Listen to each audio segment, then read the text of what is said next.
Hello friends, स्वागत है stock news में। अगर आप मेरे चैनल पे पहली बार विजिट कर रहे हैं तो सब्सक्राइब करें ताकि आपको लेटेस्ट इन्फॉर्मेशन मिलता रहे।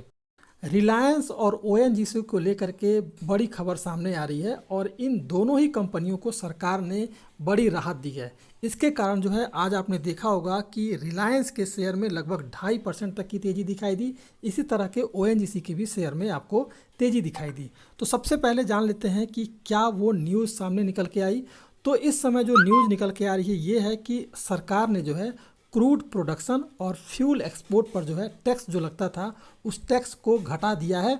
इसके अलावा जो है गैसोलीन पर जो टैक्स लगता था उसे भी सरकार ने ख़त्म कर दिया है। तो जैसे ही ये खबर मार्केट में आई इसके बाद जो है एक सेंटिमेंट जो बना जो है वो पूरी तरह से शेयर मार्केट के सपोर्ट में बना और आज के दिन जो है मार्केट जो है गैप अप ओपन हुआ।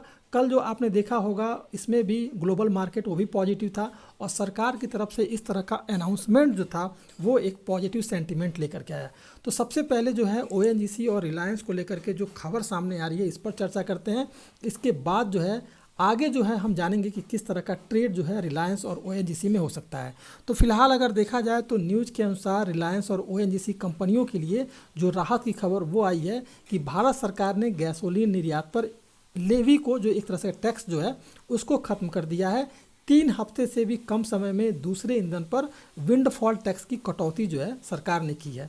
सरकार इस फैसले से देश के number 1 fuel export company Reliance industry limited और क्रूड एक्सप्लोरर करने वाली देश की टॉप कंपनी ओएनजीसी को सरकार के इस फैसले से जो है काफ़ी जो है फ़ायदा मिलता हुआ दिखाई दे रहा है।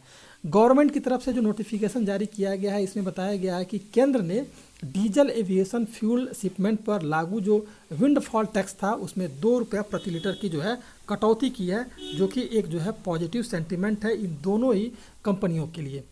अब अगर देखा जाए तो क्रूड गैसोलीन निर्यात पर ₹6 प्रति लीटर की तरफ से जो है टैक्स लगता था उसको जो है सरकार ने ख़त्म किया है। इसके साथ ही घरेलू स्तर पर उत्पादन कर होने वाले क्रूड पर लागू जो टैक्स था करीब उसमें भी लगभग 27% तक की जो है सरकार ने कटौती की है, जो कि एक पॉजिटिव सेंटीमेंट है। और इस कटौती से लगभग जो है 17,000 जो है प्रति टन कर दिया गया है, जो पहले जो इससे ज़्यादा था। ऐसी खबरें पहले चल रही थी कि सरकार जो है विंडफॉल टैक्स में कटौती कर सकती है, क्योंकि इससे जो है फ्यूल एक्सपोर्टर और जो क्रूड एक्सप्लोरर वाली कंपनियां हैं उनको काफ़ी जो है घाटा हो रहा था। और सरकार ने इन कंपनियों के घाटे को देखते हुए फिलहाल इस तरह का निर्णय उठाया है। केंद्र सरकार ने 1 जुलाई को इन टैक्सेस को लगाया था, लेकिन केंद्र सरकार ने पेट्रोल और डीजल और इसके अलावा एटीएफ के एक्सपोर्ट पर एक्साइज ड्यूटी बढ़ा दी थी। पेट्रोल पर ₹5 प्रति लीटर और इसके अलावा देखा जाए तो डीजल पर लगभग ₹12 प्रति लीटर तक जो है एक्सपोर्ट ड्यूटी बढ़ाई गई थी। लेकिन अब जो है एटीएफ के एक्सपोर्ट पर ₹6 प्रति लीटर जो है सेंट्रल एक्साइज ड्यूटी बढ़ाई गई है। एक्सपोर्ट ड्यूटी बढ़ाने के पीछे सरकार का मकसद घरेलू बाजार में पेट्रोल और एटीएफ जैसे फ्यूल की उपलब्धता बढ़ाना था, लेकिन उसके बाद जो है फ्यूल की कीमतों में ग्लोबल स्तर पर गिरावट आई, जिससे क्रूड उत्पादकों और रिफाइनरी कंपनियां दोनों को नुकसान हो रहा था। इसी कारण जो है सरकार को इस तरह का जो है एक्शन लेना पड़ा। अब इसलिए आपको जो है आने वाले ट्रेडिंग सेशन में अगर देखा जाए तो फिलहाल आपको रिलायंस और ओएनजीसी के स्टॉक में इसी तरह की तेज़ी जो है बरकरार रहने की उम्मीद की जा सकती है। हाल अगर रिलायंस को देखा जाए तो पिछले 5 दिनों में इस स्टॉक में लगभग जो है 4.5% तक की तेज़ी आ चुकी है। इस स्टॉक ने लगभग ₹2433 के लेवल को ब्रेक कर दिया है। तो उम्मीद की जा रही है कि आने वाले ट्रेडिंग सेशन में अगर ये ₹2503 को भी अगर ब्रेक कर देता है तो एक अच्छा खासा जो है मूवमेंट जो इसके स्टॉक में दिखाई देगा और फिर ये स्टॉक जो है लगभग ₹2595 के लेवल पर इंट्राडे में जा सकता है। अगर आप देखेंगे तो ये स्टॉक जो है अगर बार बार सपोर्ट ले रहा था ₹2433 के करीब, लेकिन इसको इसने ब्रेक कर दिया है और अब जो है इसे जो है ₹2503 को अगर ब्रेक करता है तो फिर नेक्स्ट टारगेट जो होगा वो होगा ₹2599 का। तो अगर ये आने वाले ट्रेडिंग सेशन में यही ध्यान देना होगा, 2503 के ऊपर अगर ये ब्रेक करता है तो फिर अगला टारगेट ₹2599 हो सकता है।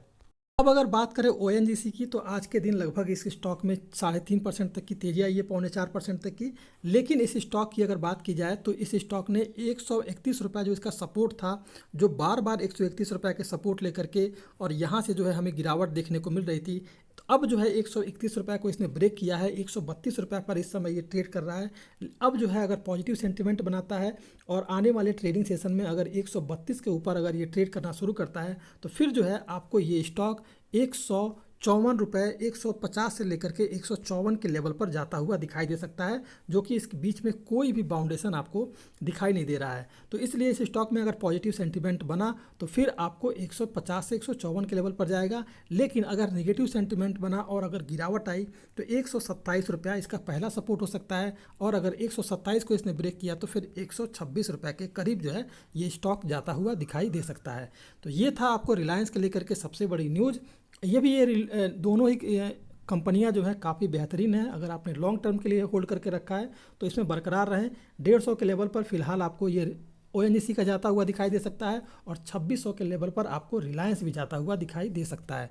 अगर आप मेरे चैनल पे पहली बार विजिट किए हैं तो सब्सक्राइब करें ताकि ऐसे ही आपको लेटेस्ट इन्फॉर्मेशन मिलता रहे।